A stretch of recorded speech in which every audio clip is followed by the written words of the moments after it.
बिस्मिल्लाहिर्रहमानिर्रहीम। इय्याका नअबुदु व इय्याका नस्तईन। पेशावर, आपको याद है कि मैं आखिरी दफा यहां कब जलसा किया था?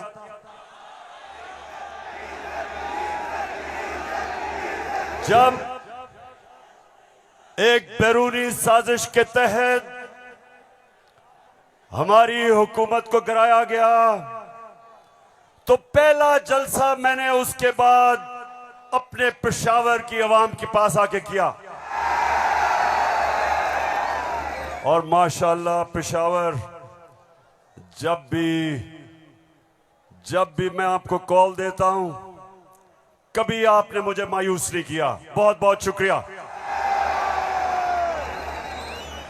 अच्छा पेशावर, आज मैंने बात तो आपसे करनी थी सैलाब की। कल मैं सखर गया और मैं आपको यकीन दिलाता हूं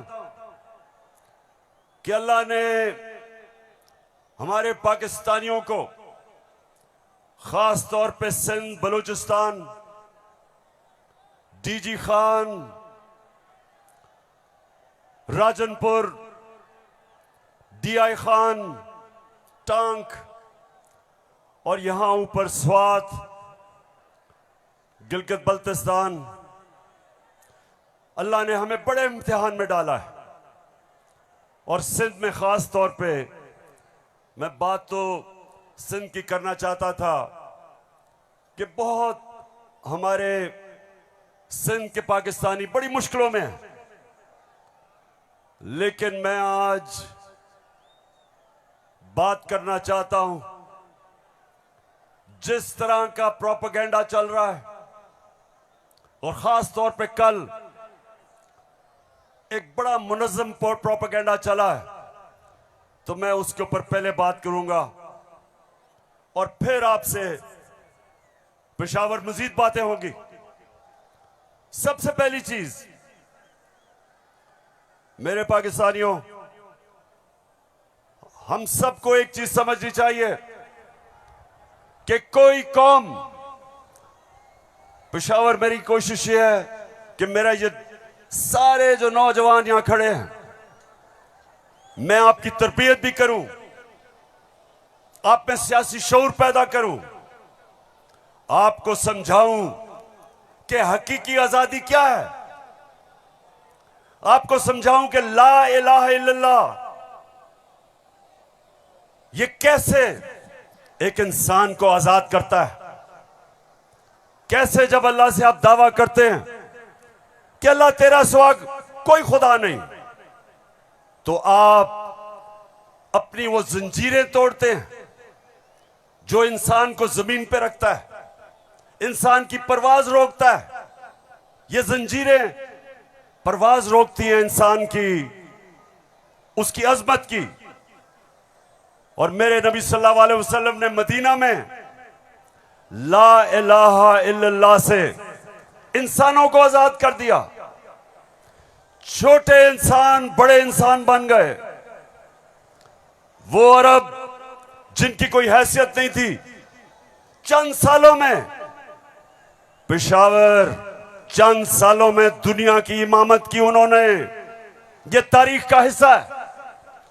और मेरी भी कोशिश है कि मैं अपनी कौम की जो जंजीरें बंधी हुई हैं जमीन से, जो हम ऊपर परवाज नहीं कर पा रहे हैं, मेरी भी कोशिश ये है कि मैं अपने नबी सल्लल्लाहु अलैहि वसल्लम की सुन्नत पे चलते हुए अपनी कौम को जगाऊं और कौम को आजाद करूं, ताकि ये जंजीरें टूटे और मेरी कौम ऊपर परवाज करे।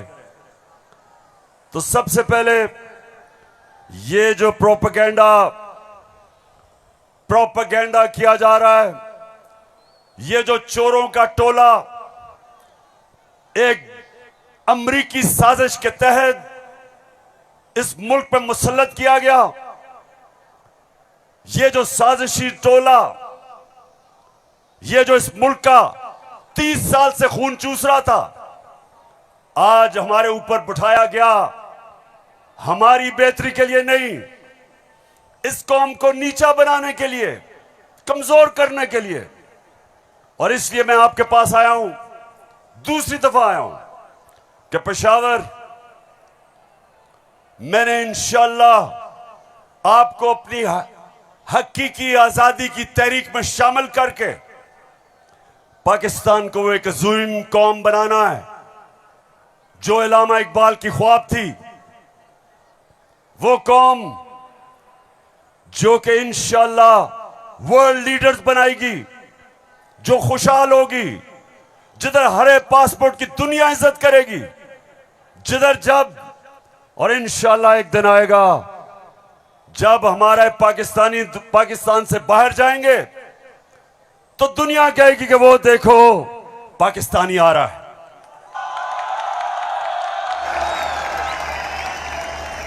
मेरे पाकिस्तानियों, एक ऐसा वक्त था कि अरब ताजर, मुसलमान ताजर जब मलेशिया और इंडोनेशिया गए तो कोई मुसलमान फौज नहीं गई थी इंडोनेशिया और मलेशिया। मुसलमान ताजरों का किरदार देख के, मुसलमानों के ताजरों की सच्चाई देख के, सादिक और अमीन ताजरों ने अपने किरदार से लोगों को मुसलमान किया। याद रखें, मुसलमानों ने फतह नहीं किया था मलेशिया और इंडोनेशिया, मुसलमानों का कैरेक्टर था जिसने फतह किया था। मैं वो चाहता हूं कि वो हमारे पाकिस्तानी बने कि जब आप दुनिया में जाएं तो लोग आपकी इज्जत करें, आपके पासपोर्ट की इज्जत करें। और वो कभी नहीं होगा जब तक आपके ऊपर ये चोर बैठे हुए हैं।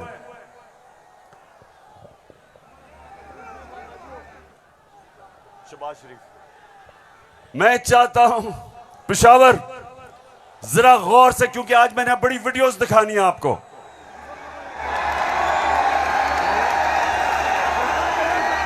आज आप ये जलसा पूरी तरह आपकी तरबियत भी होगी और आप एंजॉय भी करेंगे। तो मैं जो आपको कह रहा था, फिर से मैं जो आपको कह रहा था कि मैं चाहता हूं कि मेरी कौम एक खुददार, गैरतमंद कौम हो, क्योंकि ला इलाहा इल्लल्लाह इंसान को गैरत देता है। जो ला इलाहा इल्लल्लाह दिल में जिसके चले जाता है, वो किसी झूठे खुदा के सामने नहीं झुकता।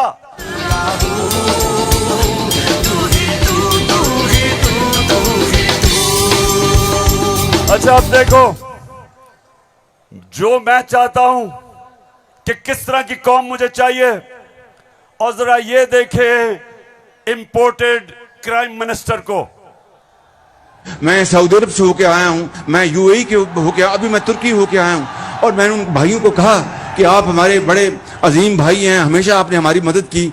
और मैंने यही कहा, जब मैं आया हूं तो आप समझेंगे शायद ये मांगने आया है, मैं मांगने नहीं आया। मैं आया हूं तो आप समझेंगे शायद ये मांगने आया है, मैं मांगने नहीं आया, लेकिन मजबूरी है। जिस तरह माजी में 75 साल में आपने हमारा हाथ बटाया है, कुछ अर्सा आप हाथ बटा। मैंने कहा, मैं वादा करता हूं कि इंशाअल्लाह हम पूरी कौम, हम मिलकर दिन रात मेहनत करेंगे, पसीना कराएंगे, अपने पांव पे खड़े होंगे। क्यों पेशावर, सुन लिया? ऐसे आदमी को आप अपना प्राइम मिनिस्टर मानते हो?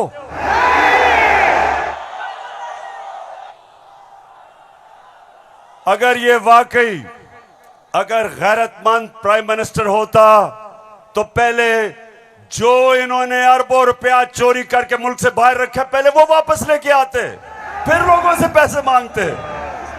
अपना पैसा चोरी करके मुल्क से बाहर, और बाहर जाके लोगों से पैसे भीख मांगना। अच्छा पाकिस्तानियों, पेशावर, मैं आज आपको अब बताना चाहता हूं कि ये जो चोरों का टोला हमारे ऊपर मुसल्लत किया, अब इनको पता चल गया है कि ये अब ये हमें हरा नहीं सकते। हाँ मुझे पता है कि फजल रहमान भी इनमें से एक है। अब ये जो थ्री स्टूजेस हैं, इनको पता है कि मैच खेल के तो ये अब ये जीत नहीं सकते। इनको पता है कि जब भी इलेक्शन हुआ इन्होंने हारना है। अब ये कर क्या रहे हैं? साजिशें कर रहे हैं। किसी तरह इमरान खान को डिस्क्वालीफाई करवाओ, केस बनाओ, कभी तोशा खाना, कभी वो इनका पालतू इलेक्शन कमीशन, कभी वो कोशिश कर रहे डिस्क्वालीफाई करने के लिए। अदालत के अंदर मुझे दहशतगर्द बना दिया पुशारों वालों। दहशतगर्द आपके सामने खड़ा है। कोशिश है कि किसी तरह बस इमरान खान मैच ना खेले। ये वैसे ही है, जब हम छोटे थे क्रिकेट खेलते थे तो जब एक टीम हारने लगती थी वो विकेटें उठा के ले जाती थी। अब ये यही कर रहे हैं, मैच खेल नहीं सकते, किसी ना किसी तरह बस इमरान खान को बाहर निकालो टीम से। दूसरी चीज, और ये उससे खतरनाक चीज कर रहे हैं, पेशावर ये कोशिश कर रहे हैं कि किसी तरह पाकिस्तान की सबसे बड़ी जमात, इसको किसी तरह पाकिस्तान की फौज से लड़ाया जाए। ये इनकी दूसरी कोशिश है। पहले डिस्क्वालीफाई करो और साथ साथ कोशिश करो कि पाकिस्तान की फौज के खिलाफ प्रोपेगेंडा करके लड़वाएं, और फिर पाकिस्तान की अदलिया के खिलाफ कि पाकिस्तान के अदारे किसी तरह तरीके इंसाफ के खिलाफ हो और ये किसी तरह मैच जीत जाएं। बस मैं आज आपको वीडियोस दिखाने लगा हूं, और मैं उससे पहले आपको बताऊं कि कोशिश इनकी क्या है। जो कुछ मैं कहता हूं, इनका प्रोपेगेंडा सेल बैठा हुआ है, वो हर चीज को मोड़ के कोशिश करता है कि या किसी तरह अदालत मेरे खिलाफ हो या किसी तरह फौज मेरे खिलाफ हो। अब मैंने क्या कहा था? मैंने अभी चंद रोज पहले क्या कहा, परसों मैंने क्या कहा? मैंने ये कहा कि फौज का जो आर्मी चीफ होता है उसको मेरिट पे सिलेक्शन होनी चाहिए।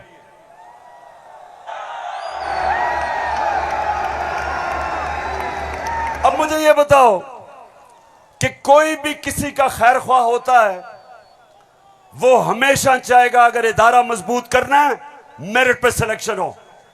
यह दुनिया का असूल है। आपने अगर फैक्ट्री सही चलानी है, ऊपर मेरिट पे आदमी बिठाओ। आपने अगर मुल्क को ऊपर लेके जाना है, क्रिकेट टीम अच्छी बनानी है, तो मेरिट के ऊपर सिलेक्शन हो। इसमें क्या गलत बात की थी? और मैंने साथ ये कहा था कि नवाज शरीफ और आसिफ जरदारी, ये किसी सूरत इन दो डाकुओं को पाकिस्तान का आर्मी चीफ नहीं सिलेक्ट करना चाहिए। ये क्यों कहा था मैंने ये इसलिए कहा था, सबसे पहले नवाज शरीफ मुल्क का मुजरिम है।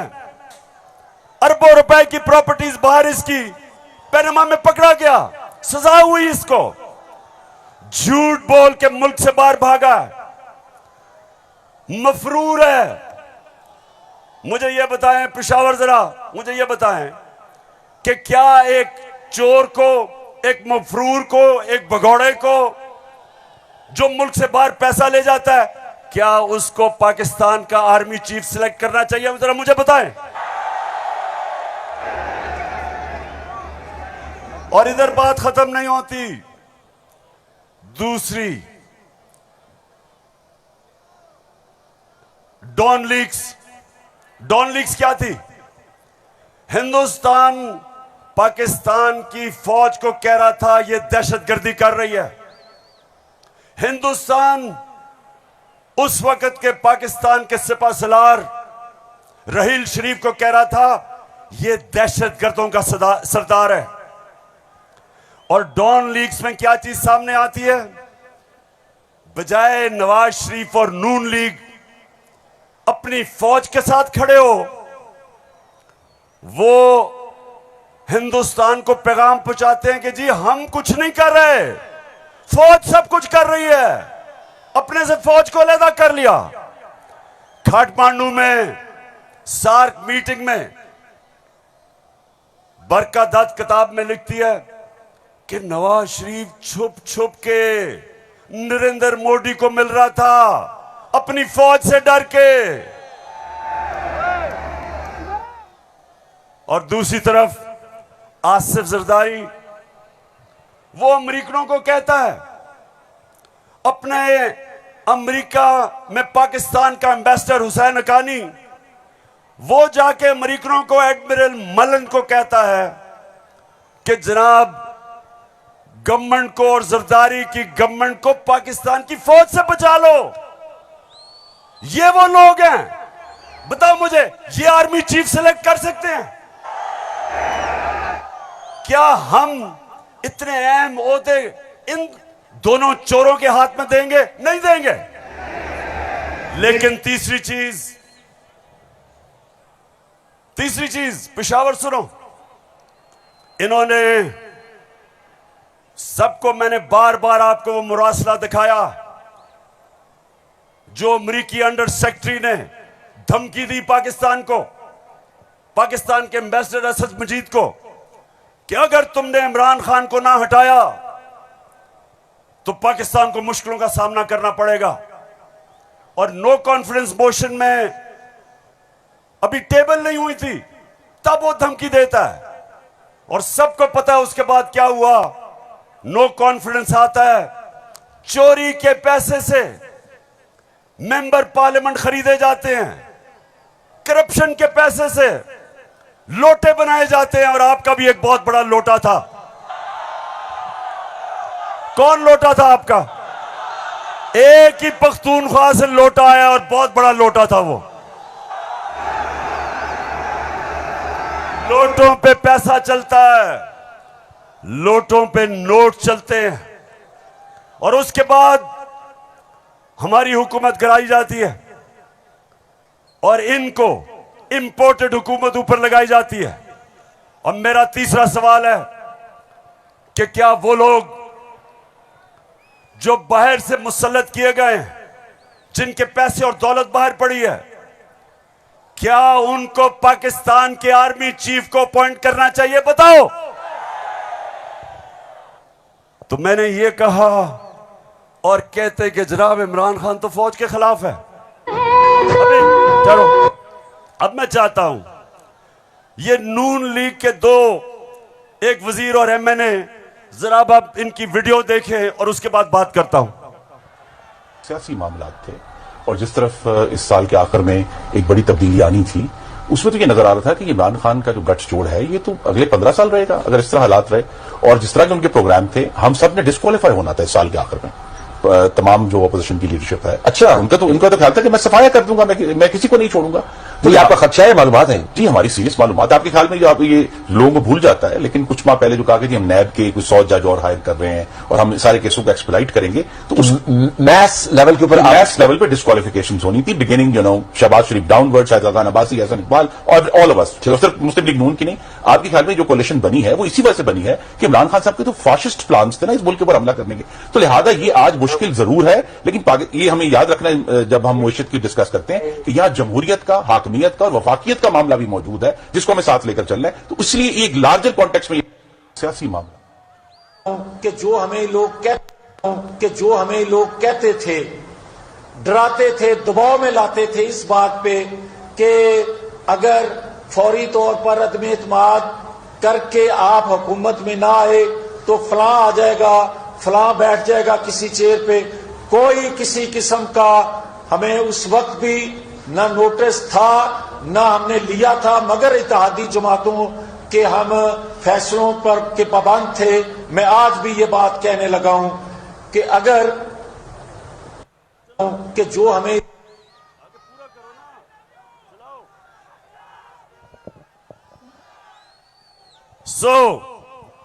इसलिए ये हुकूमत हमारी गिराना चाहते थे कि इमरान खान एहतसाब ना कर दे। डर ये था कि अगर इमरान खान रह गया तो ये जेल में चले जाएंगे, क्योंकि इन्होंने जो चोरी किया वो पकड़ी जाएगी। मतलब ये कि ये इसलिए गिराना चाहते थे, महंगाई वजह नहीं थी, माइशत वजह नहीं थी, वजह सिर्फ एक थी कि इन्होंने एनआरओ लेना था और 1100 अरब रुपया अपना माफ करवाया। अब मैं ये चाहता हूं कि ये जो नून लीग प्रोपेगेंडा कर रही है कि इमरान खान फौज के खिलाफ है, जरा सुने कि इनके लीडर्स ने फौज के खिलाफ क्या बातें की। और मैं चाहता हूं मीडिया इसको दिखाए ताकि पता चले कि ये जो लोग आज इक्तिदार में बैठे हैं और ये हर रोज प्रोपेगेंडा कि किसी तरह तहरीक इंसाफ और फौज की लड़ाई हो जाए, जरा ये सुने कि इन्होंने फौज के मुताल्लिक क्या बातें की थी। जनरल कमर जावेद बाजवा साहब, आपने हमारी अच्छी भली चलती हुकूमत को रुखसत करवाया, जजों से जोर जबरदस्ती से फैसले आपने लिखवाए।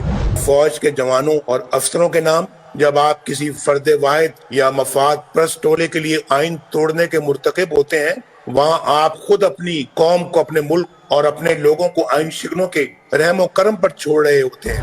हाँ, नवाज शरीफ ने ये जरूर किया कि उसने किरदारों और इदारों के दरमियान एक वाज़े लकीर खींच दी है। एक या दो अफराद इदारा नहीं हुआ करते, एक या दो अफराद इदारों की बदनामी का बायस बना करते हैं।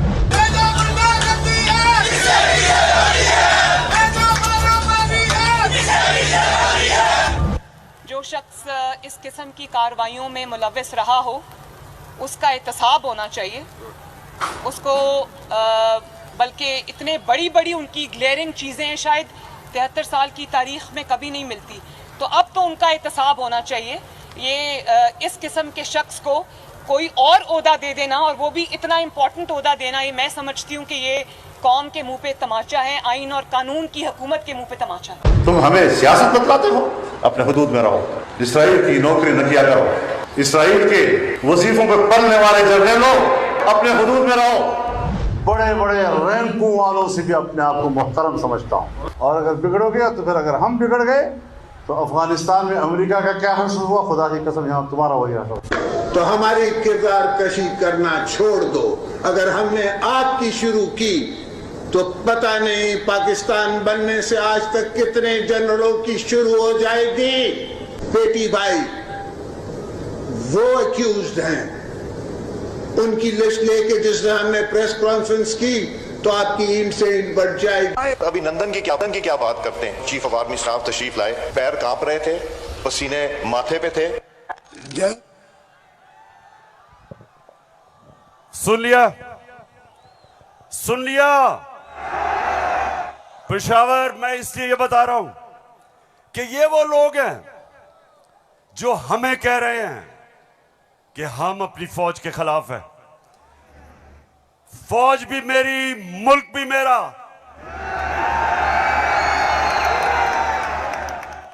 जितने इदारे मजबूत होंगे मुल्क मजबूत होगा, अदलिया मजबूत होगी मुल्क मजबूत होगा, फौज मजबूत होगी, हम आजाद हो सकेंगे। हम अपनी आजादी, हम किसी के सामने झुकेंगे नहीं, कोई मुल्क हमें फतह नहीं करेगा। जिस तरह सारी मुसलमान दुनिया में आज अजाब आया हुआ है, सोमालिया से लेके, लिबिया से लेके, सीरिया से लेके, सारी मुसलमान, अफगानिस्तान में क्या हुआ, यमन में, सारी मुसलमान दुनिया में किस तरह का अजाब आया, और हम वो पाकिस्तान है जो एक मजबूत फौज की वजह से बचे हुए हैं। तो नून लीग वाले ये समझ जाओ कि हम वो लोग हैं जो इस मुल्क के इदारे मजबूत करेंगे। और कभी अगर कोई तनकीद करते भी हैं अपनी फौज के लिए, उसकी बेहतरी के लिए करते हैं, तामीरी तनकीद करते हैं। अब वो चलाओ।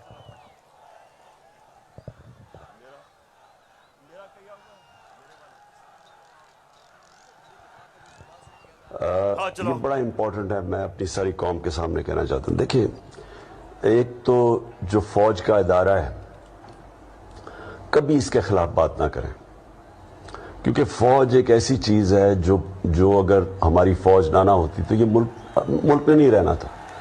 इमरान खान से ज्यादा इस मुल्क को जरूरत पाकिस्तानी फौज की है, और हमें हमेशा इस इदारे को इसकी मजबूती के लिए हमें बात करनी चाहिए। और हमारे जो दुश्मन है वो मुसलसल इसको अटैक करते हैं, बल्कि ये दोनों जो prime minister, ex prime minister और प्रेसिडेंट, वो जरदारी और नवाज शरीफ, इन दोनों ने अपनी फौज को अंडरमाइन करने की कोशिश की है। ये जब गवर्नमेंट में भी थे इन्होंने अंडरमाइन किया उसको।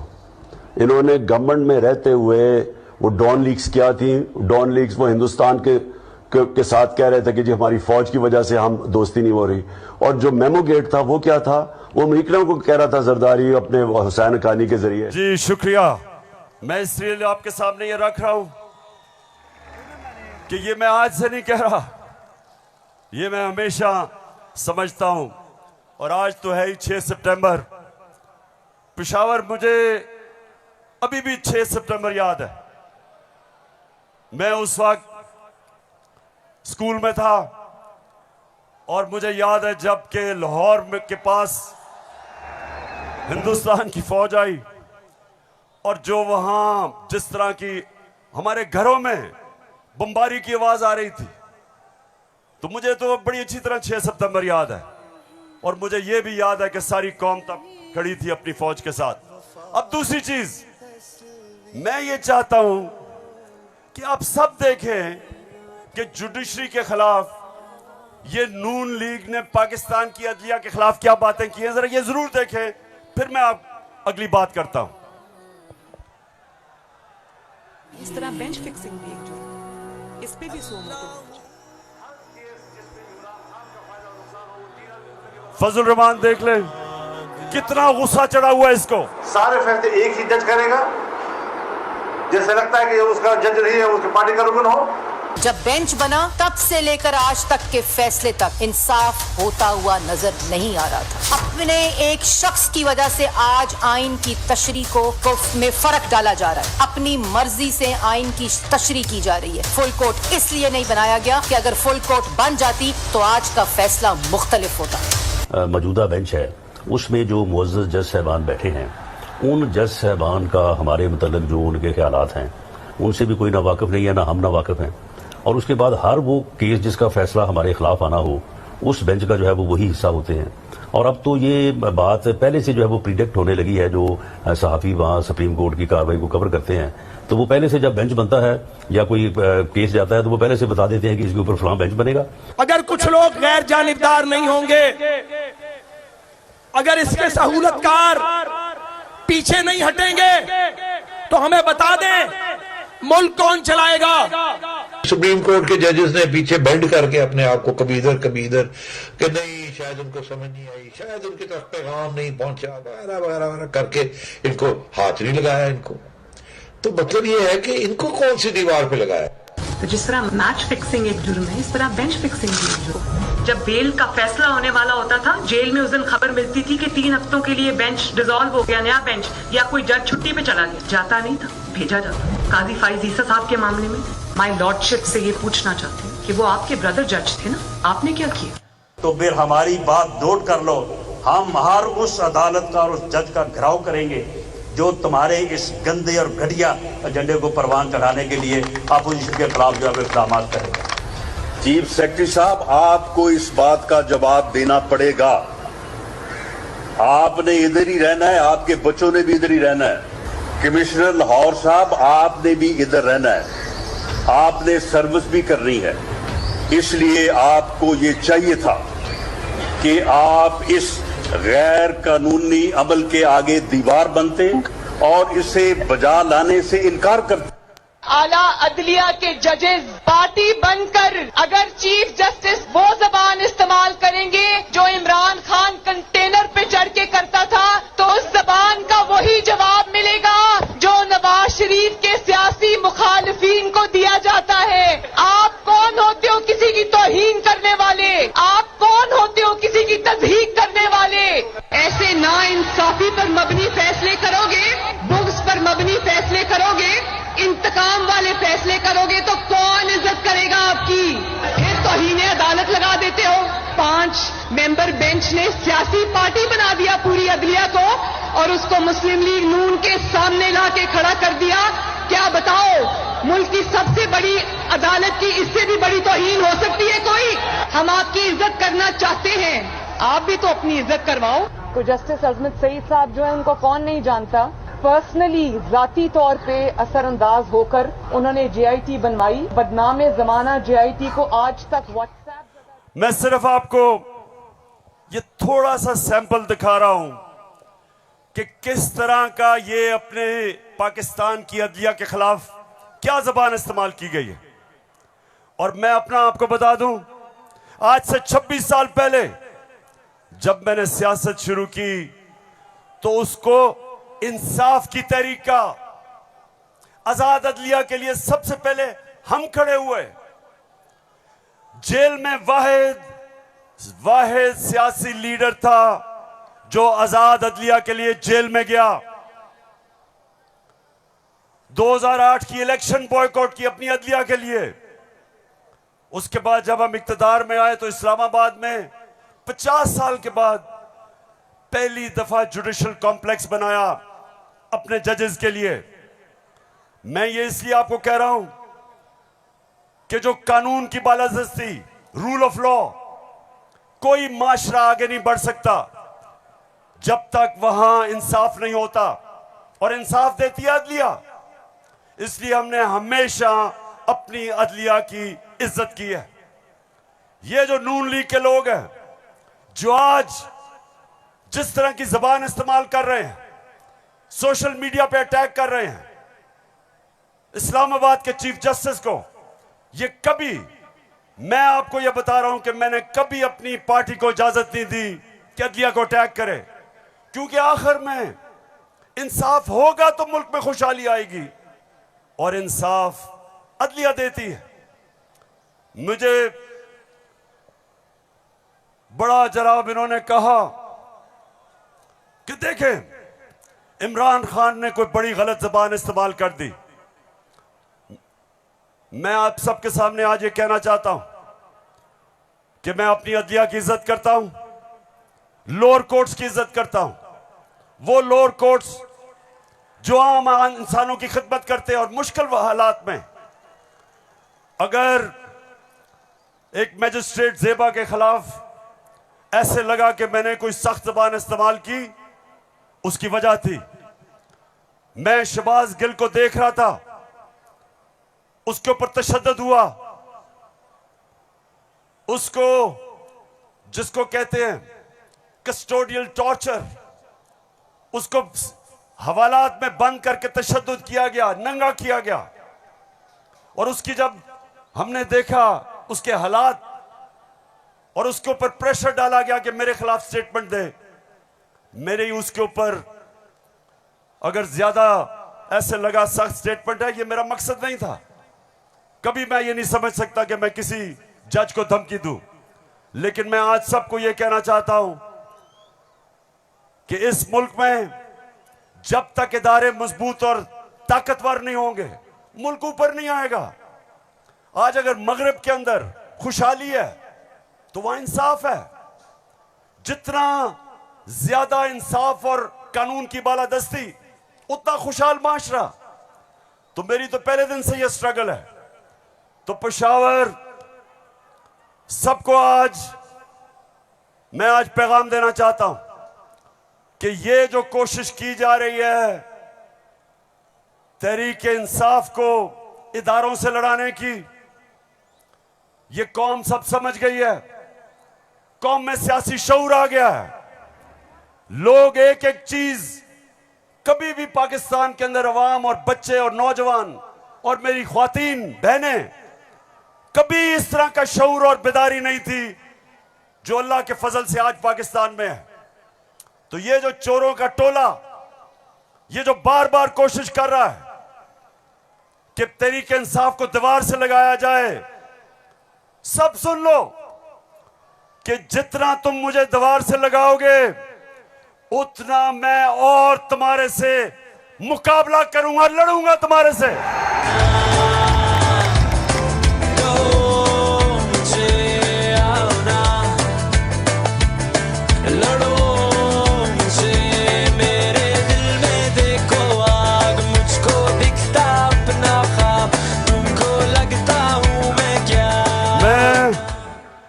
अपनी सारी कौम, सबका सारी कौम के पास जा रहा हूं। 7 महीने से मैं पब्लिक में हूं, हर शहर में जा रहा हूं, अपनी कौम को तैयार कर रहा हूं कि मेरे पाकिस्तानियों, जब मैं तुम्हें कॉल दूंगा तुमने निकलना है मेरे साथ।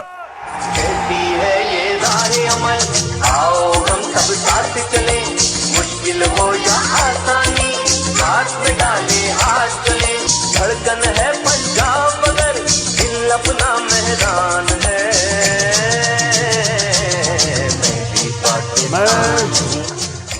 अच्छा पेशावर, जब हमें इन्होंने हटाया था, फिर से मैं आपको याद करा दूं, उस वक्त पाकिस्तान तेजी से तरक्की कर रहा था। जो इस हुकूमत ने जो किताब माइशत के ऊपर शाया की, जिसको कहते हैं इकोनॉमिक सर्वे ऑफ पाकिस्तान, उसके अंदर पाकिस्तान 17 साल के बाद सबसे तेजी से हमारी माइशत ऊपर जा रही थी। 5.6 और चौथे साल 6%। आज IMF कह रहा है, आलमी इदारा कह रहा है कि 6% से अब हमारी माइशत 1% से भी कम पे जा रही है। यानी माइशत सुकड़ रही है, बेरोजगारी बढ़ रही है, फैक्ट्रियां बंद हो रही हैं, किसान जिसने रिकॉर्ड पैदावार की थी उसकी पैदावार नीचे जा रही है, क्योंकि बिजली और फजलुर रहमान की कीमत ऊपर चली गई है। ट्यूबवेल के लिए जो डीजल चाहिए वो महंगा हो गया। बिजली, अच्छा बिजली के बिल जिन जिन के पास आए हैं, जरा मुझे हाथ खड़े करके बताएं, कभी पाकिस्तान की तारीख में इतनी महंगी बिजली नहीं थी।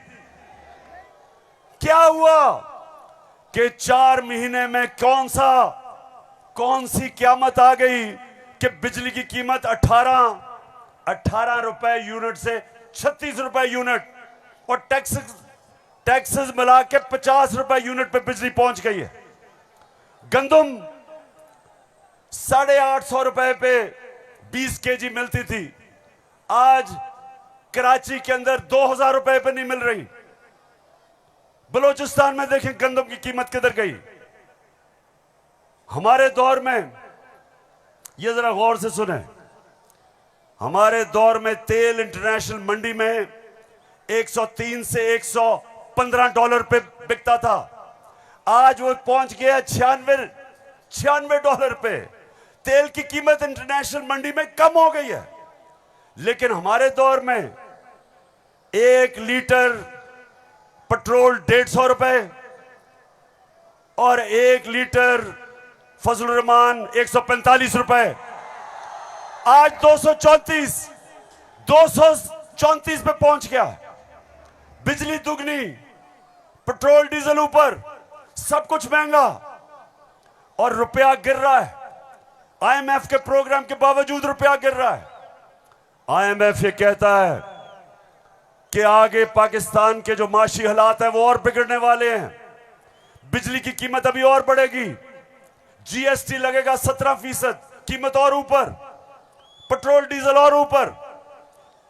तो मेरे पाकिस्तानियों, आज हम नहीं, IMF कह रहा है कि पाकिस्तान श्रीलंका की तरफ जा रहा है, यानी माशी तबाही की तरफ जा रहा है।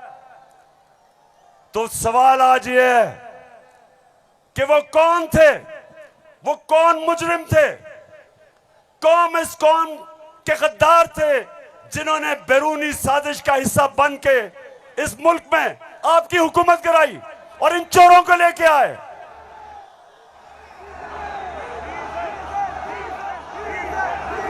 मैं अब जरा जो आपको आजकल, नवाज शरीफ की बेटी आजकल बनी हुई है मालिका बनी हुई है पाकिस्तान की। प्रोटोकॉल उसको प्राइम मिनिस्टर का मिल रहा है। जरा मैं सारी कौम के सामने बताना चाहता हूं कि इसका सबसे बड़ा मसला यह है कि इससे सच नहीं बोला जाता। जरा ये आप फिल्म शो देखें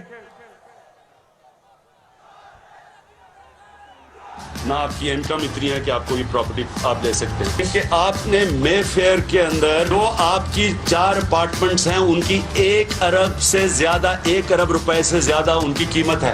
अब 4.5 अरब तक पहुंच गई है उनकी कीमत। आपने अपनी जो टैक्स में टोटल आमदनी बताई है 94 में 1.5 लाख रुपए है। मुझे ये बताएं कि आपने अरबों रुपए की मे फेयर में प्रॉपर्टी खरीदी कैसे? सुन लिया? ये आज से 10 साल पहले मैंने पूछा कि बताएं आपने आमदनी तो अपनी दिखाई नहीं, तो ये अरबों रुपए की बर्तानिया के सबसे महंगे शहर लंदन के सबसे महंगे इलाके में आपने अरबों रुपए की प्रॉपर्टी कैसे ली? तो जरा आप ये सुने, जवाब आता है। बात यह है कि जिन अरबों रुपए की मे फेयर की प्रॉपर्टीज की ये बात कर रहे हैं, ये तो पहले पता नहीं है। बताएं कौन सी प्रॉपर्टीज है, लाएं, दिखाएं, उसका कोई प्रूफ लाएं। सुन लिया? कहते किधर है ये प्रॉपर्टी, किसकी बात कर रहे हैं? अब ये जरा मरियम बीबी को भी सुन लो कि इस तरह मुझे लगा कि आप लोगों को बेवकूफ नहीं बना सकते। मेरी सेंट्रल लंदन में प्रॉपर्टीज तो दूर की बात है, मेरी पाकिस्तान में भी कोई प्रॉपर्टी नहीं है। मैं अपने वालिद के साथ है और मुझे समझ नहीं आई कि मेरी और मेरी वालदा की और बहन भाइयों की प्रॉपर्टीज ये कहाँ से निकाल के ले आए हैं। मेरे नाम पाकिस्तान में कोई प्रॉपर्टी नहीं है, ये तो इंग्लैंड की बात है। सुन लिया? सुन लिया पेशावर? सुन लिया आपने? मेरी बहनों, आपने सुन लिया कि लंदन तो छोड़े, मेरी पाकिस्तान में भी कोई प्रॉपर्टी नहीं है। मेरे तो बहुत बुरे हालात हैं। अब मरियम बीबी को नहीं पता था कि एक इंटरनेशनल इंकशाफ होता है, पैनामा पेपर्स। दुनिया में जो सीक्रेट डॉक्यूमेंट्स हैं वो लीक हो जाती हैं। बड़े बड़े दुनिया में प्राइम मिनिस्टर और वजीर सब पकड़े जाते हैं, उसमें हमारे शरीफ खानदान भी फंस जाता है। नवाज शरीफ, मरियम नवाज, हसन नवाज और हुसैन नवाज के बैरून मुल्क खुफिया असासों का इंकशाफ। पनामा लीक्स ने बैरून मुल्क खुफिया दौलत का भांडा फोड़ दिया। सुन लिया? अब ये सुना, ये इंकशाफ हो गया। जब इंकशाफ हुआ तो मरियम के भाई हुसैन शरीफ क्या कहते हैं, ये जरा सुन लें।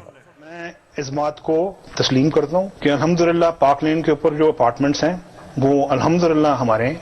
मैं इस बात को तस्लीम करता हूँ कि उनको ऑफशोर कंपनीज नेस्कॉल लिमिटेड और नीलसन लिमिटेड जो है उनको ओन करती हैं। और मैं आपको ये भी अर्ज करता हूँ उनको होल्ड कर रही है इस वक्त मरियम नवाज शरीफ, मेरी हमशीरा जो है। पेशावर सुन लिया कि छुपाई हुई थी प्रॉपर्टीज। एक हदीस है कि शैतान आप इंसान के गुनाह दुनिया में नशर कर देता है। वो दुनिया में नशर हो गए, उन्होंने कहा हमारी प्रॉपर्टीज नहीं, प्रॉपर्टी सामने आ गई। अब ये मैं आपको समझाने की कोशिश कर रहा हूं। असल में नवाज शरीफ की प्रॉपर्टी थी। मरियम बेचारी के पास किधर से पैसा आया? पैसा तो नवाज शरीफ का था। क्यों छुपा रहा था? क्योंकि आपके चोरी का पैसा था, अवाम से पैसा चोरी किया था। चोरी और करप्शन में क्या फर्क? चोरी होती है जो जेब कुतरा करता है, जो आपके घर में चोरी होती है, जो साइकिल चोरी होता है, मोटरसाइकिल, इंसान को नुकसान पहुंचता है। करप्शन, मुल्क का पैसा चोरी करने को करप्शन कहते हैं, और मुल्क तबाह होते हैं करप्शन से। जो पैसा आपकी तालीम पे, अस्पतालों पे, सड़कों पे, गुर्बत कम करने पे, जो पैसा वहां खर्च करना होता है इनकी जेबों में चला जाता है, मुल्क से बाहर चला जाता है। इसलिए कौम में गरीब इसलिए नहीं होती कि उनके पास वसाइल नहीं है, असासे नहीं है। कौमें गरीब तब होती हैं जब उनके अपने सरबराह मुल्क को पैसा चोरी करके बाहर ले जाते हैं। तो ये जो आज हमारे ऊपर मुसल्लत किए हुए हैं, सारी कौम तैयार हो जाए। मैं कभी इनको कबूल नहीं करूंगा, मैं कभी मैं कभी इनकी गुलामी कबूल नहीं करूंगा। खबर तकम इस्तोर माल रोड़ा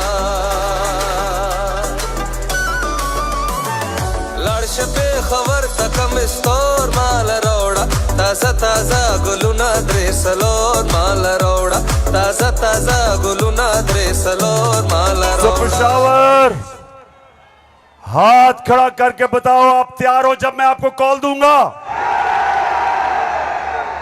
आपने सब तैयार होना है। जिस तरह मैं आपको कह रहा हूं, कहता रहा हूं, मैं हूं आपका कप्तान और आप मेरी टीम हो। और ये वर्ल्ड कप हमने पाकिस्तान की हकीकी आजादी के लिए जीतना है। एक अजीम मुल्क बनाना है पाकिस्तान को।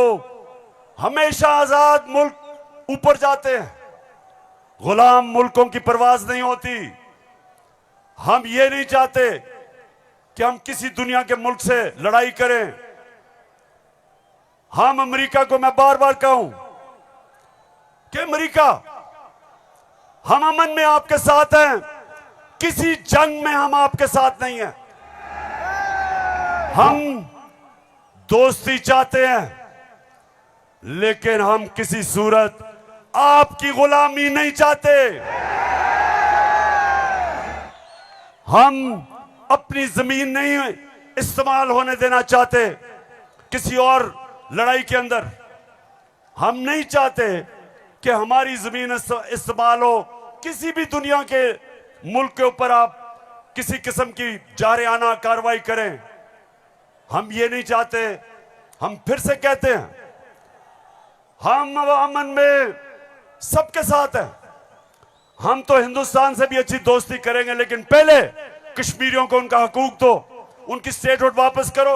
हम हिंदुस्तान से भी बातचीत कर लेते, लेकिन हम किसी सूरत अपनी आजादी के ऊपर सौदा कभी नहीं करेंगे।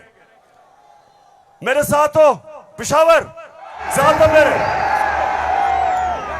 तो फिर से जाते हुए आखिरी बात, आप सब ने तैयार रहना है। मैं आपको कॉल दूंगा इस्लामाबाद की, और वो कॉल होगी इस मुल्क को इन चोरों से आजाद करने के लिए। पाकिस्तान जिंदाबाद।